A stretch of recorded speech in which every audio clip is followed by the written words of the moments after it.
What's going on, ladies and gents? Mr. D'Souza here. And today we're going to talk about what's the relationship between secant and tangent lines. But as always, let's do a quick little announcements. There's one thing that we need to talk about, and that is the grading policy.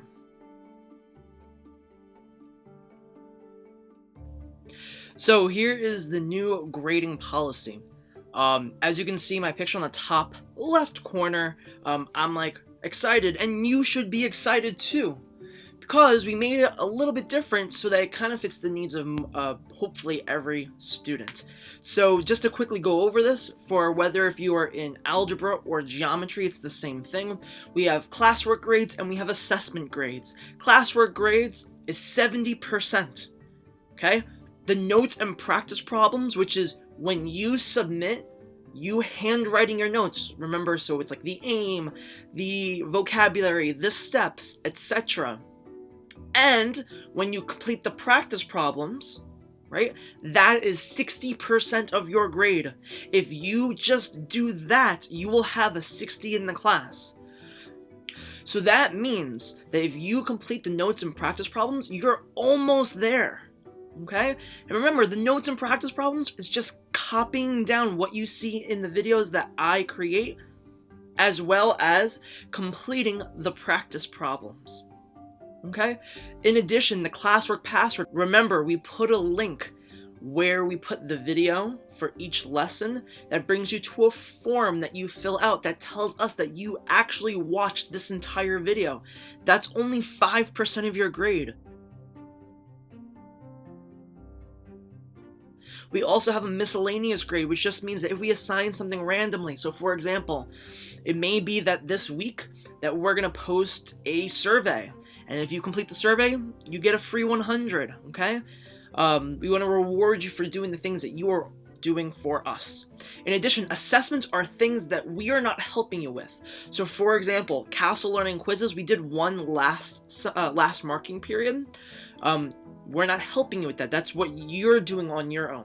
The purposeful practice, which is now homework. Everything that you're doing at home is now homework. But purposeful practice is essentially you practicing without us telling you how to do it. So you're showing us if you understand the work that we are giving you. Lastly, the exit slips that you complete, we're grading as 5%. Okay? So altogether, that's 100. But I'm going to stress this. Complete your notes and practice problems. That is the grade that's going to help you pass our class. And that shows us that you are engaging in the work that we are creating for you. Okay? Please reach out if you have any questions. And of course, if something is going on outside of school that is preventing you from doing the work, please let us know so that we can support and accommodate. Let's jump into the lesson.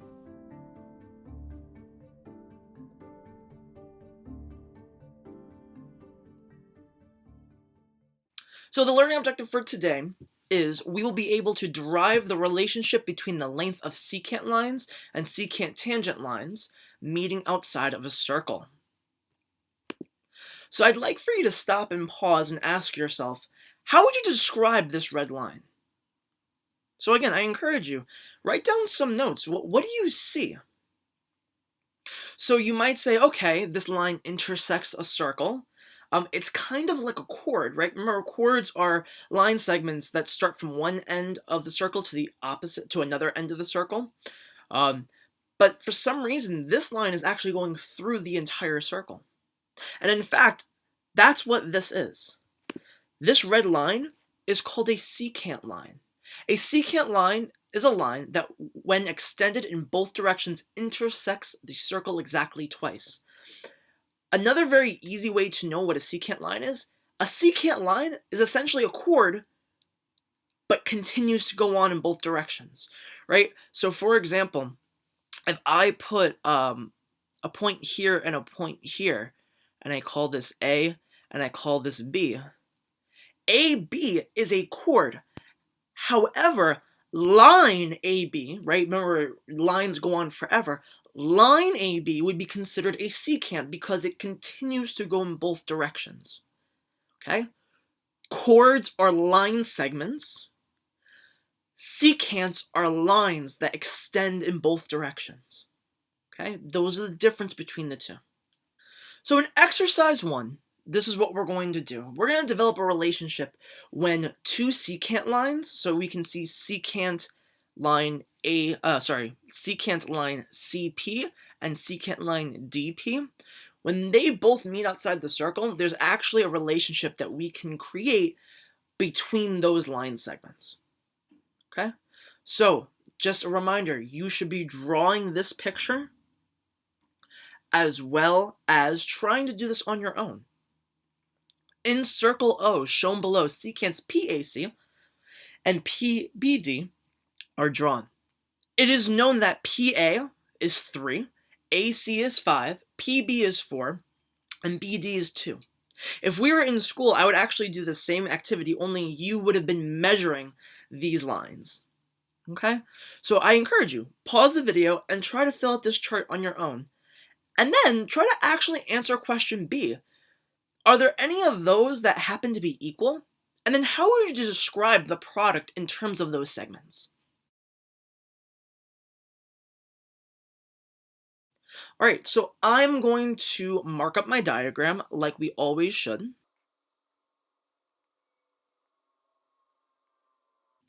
And now I'm going to fill in the answers.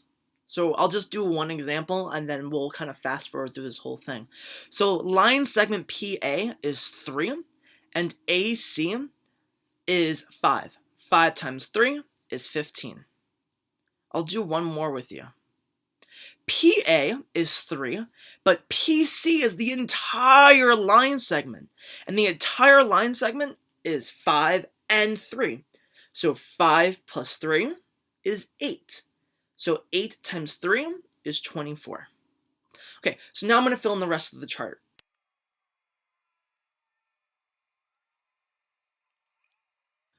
All right, there's a lot of lag. So hopefully you got the same answers that I got. So now I want you to ask yourself, which pair of products are equal? And how would you describe this product in terms of the segments? Yeah, so I hope that you see, like, okay, the ones in the middle are equal. So we have the following. One way we can describe this is the following. I want you to check this out. PA is right here, right? So PA, this is kind of like on the outside of the circle. And what do you notice about PB? Well, PB is over here. It's also outside the circle. And then if we look at PC, let me like kind of do like a little thing like that. PC and PD is kind of like the whole thing, right? Okay. So the yellow, right, the 3 and the 4 are the outside of the circle, and the PC and the PD happen to be the whole part of the secant line. So there's actually a relationship that we can talk about. And this is called a secant segment length theorem. Okay? If two secants are drawn from a common exterior point, then the product of the length of one secant with the length of its external segment is equal to the product of the length of the other secant with the length of its external segment. Now that's a mouthful. The way that I like to think about it is I like to think about it as the outside hole method. I'm in a different location. All right, so the outside hole method. The reason why we say it's the outside hole method is because it's like a visual representation of how we are relating the secant lines together. So, for example, there are two secant lines in this picture above. You have secant line PC and secant line PD. So, we can relate both of these lines. So let's look at this line right here. Okay? So line PC. The outside part of that line is PA. And the whole part, right, the whole part is PC. Okay? That's going to equal to, well, now let's look at the other line. This is our other line right here. The outside part, the part of the secant that's outside of the circle is PB. Okay? And the whole part of the secant is PD. Okay? That's how we're going to relate both of these secant lines. Now, the reason why I like math is not because we get to memorize facts, right? The reason why I like math is because there's always a reason why things work. So let's get to that. All right, so why does this work? Who cares, right? I care because, if I'm not telling you why it works, then why should you learn it, right? So I want to prove to you that in this picture, the same thing holds, right? So AB times AC, so the outside part times the whole part, is equal to AD times AE. There's actually a couple things that we need to do first. And the first things that we're going to do is I need to draw a couple of extra lines. Now, instead of doing a 2-column proof, I'm just going to go through it with you. The first thing that we're going to do is we're going to connect these 2 lines. And actually, before I do anything else, do you notice that now there's a triangle ABE? And if I connect, whoa, we have another triangle. So I'm going to outline these 2 triangles for you. All right, so here's the first triangle, ACD. Look at it. Now let's do the next one. Here's the other triangle, ABE. Now, I want you to think back to what we did before. Last time we did a proof where we were trying to prove like products of things, we didn't use triangle congruency. We used similarity. Because with similarity, we can create ratios between sides, and then we cross-multiplied, and that's how we got products. So I'm actually going to prove to you that relationship is true, but before we can do that, we got to show that these 2 triangles are similar. Now in this picture, there are no side lengths, so we can't do that. So the only real option that we have is to show AA. Okay, so we need to show in these 2 triangles that I outlined before, ACD and ABE, that there are 2 angles that they share. Now, I encourage you to take a second and pause the video yourself and try to see if you can see any angles that they share. All right, so there is an angle that I think is a little bit more clear than the other one. Both triangles share angle A. Okay, that's awesome. Now we got to figure out the other angle that they share. Now I want you to check something out. I just outlined angle C. C is over here. Do you notice that angle C intercepts this arc? And I want you to see something else. Here's angle E outlined in red. Do you see that it also intersects this arc? What do you remember? What happens when 2 angles, specifically these are inscribed angles, intercept the same arc? What could you say about these 2 angles?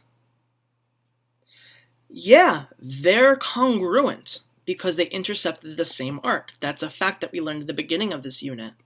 So that means that this angle is congruent to this angle.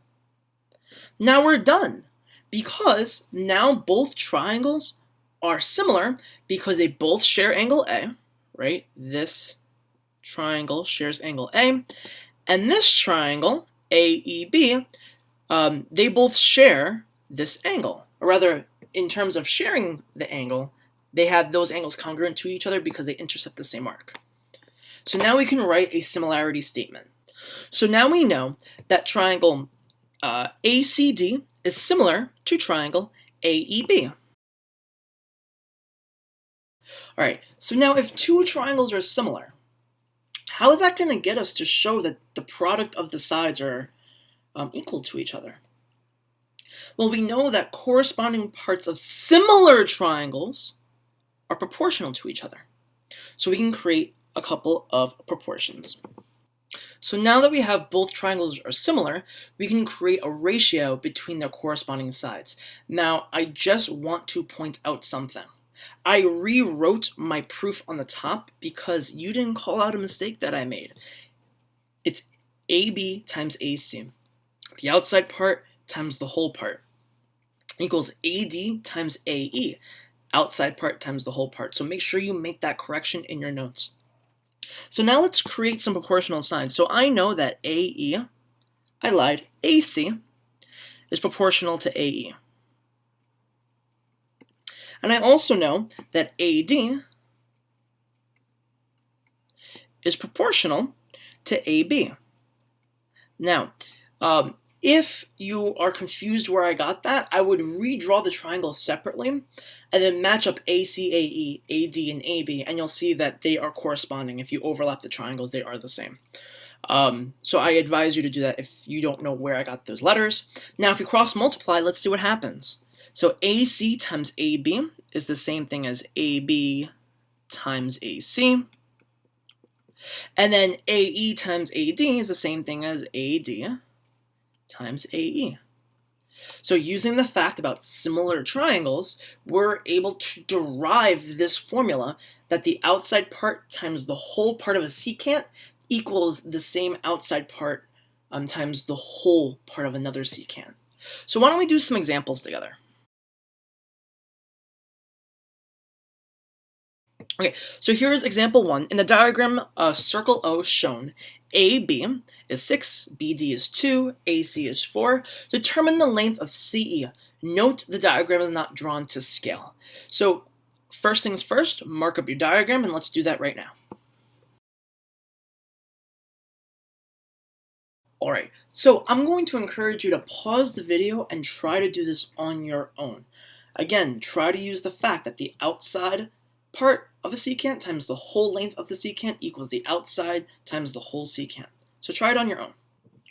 Alright, so why don't we create a relationship? So we know that this part times the whole part, right? So that would be 6 times the whole part is AE plus BD, right? The whole part, so that's 6 plus 2 is 8.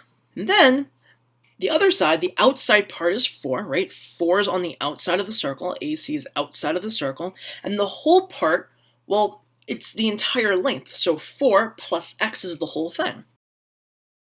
Okay? Just like we have been doing. You're looking at a picture, you're figuring out what property is going to help you create a relationship between all the different pieces that they give you. So let's do the math. 6 times 8 is 48. And we can distribute the 4. So we can now just solve for x. Alright, so I got that x equals 8. But let's be more specific because sometimes they're a little tricky with how they ask this question. It says determine the length of CE. So I'm going to write CE. So the length of CE. Line segment CE is equal to, well, CE is this piece, which is represented by x. I solved for x, so CE must be 8. Okay? And again, if you want to check your work, you can substitute 8 in for x and make sure that that relationship holds true. So let's go to the second part of this lesson. Use the outside whole method to come up with a relationship between these secant and tangent lines. So now we got a tangent line and a secant line. What do you think we can do to set up a relationship between these two parts? So let's check this out. So let's start with the secant line. The secant line is the outside part times the whole part. So the outside part of my secant line, which is AC, right, happens to be AD. Okay. And the whole part is AC. So that makes sense. Okay, that's the same relationship as before. Outside part times the whole part. Alright, cool. But now we have a tangent. Let's go through the same questioning. What is the outside part of the tangent line? Meaning, of that tangent line AB, can you name the part that is outside of the circle? Yeah, it's AB. But now, what is the whole part of the tangent line? It's also AB. So the outside part was AB, and the whole part was AB. Okay? But what's AB times AB? Or when you take something and you multiply it to itself. Yeah, that's the same thing as just squaring it. So we could rewrite this as the following. AD times AC, again these are line segments, equals AB squared. Now, if you don't want to remember that you have to square the tangent or the length of the tangent, all you have to do is just remember the outside hole method. Because regardless if you're talking about tangent and secant lines or just secant lines, the outside hole method always will work. So let's do an example together. Okay, so pay very close to this example. Now, I'm going to let you know the password for today is going to be microphone. Why is it microphone? Because I see a microphone on my desk. So, it's going to be displayed. I can't be any more specific. The password for week 3 is microphone. All right, let's continue.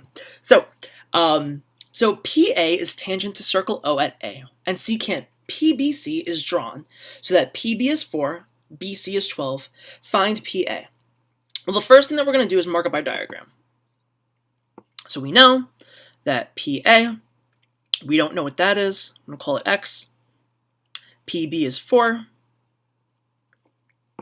And we got that BC is 12. Okay, so the relationship that we have is outside times the whole method, right? So the outside part of my secant line is 4. The whole part of my secant is this piece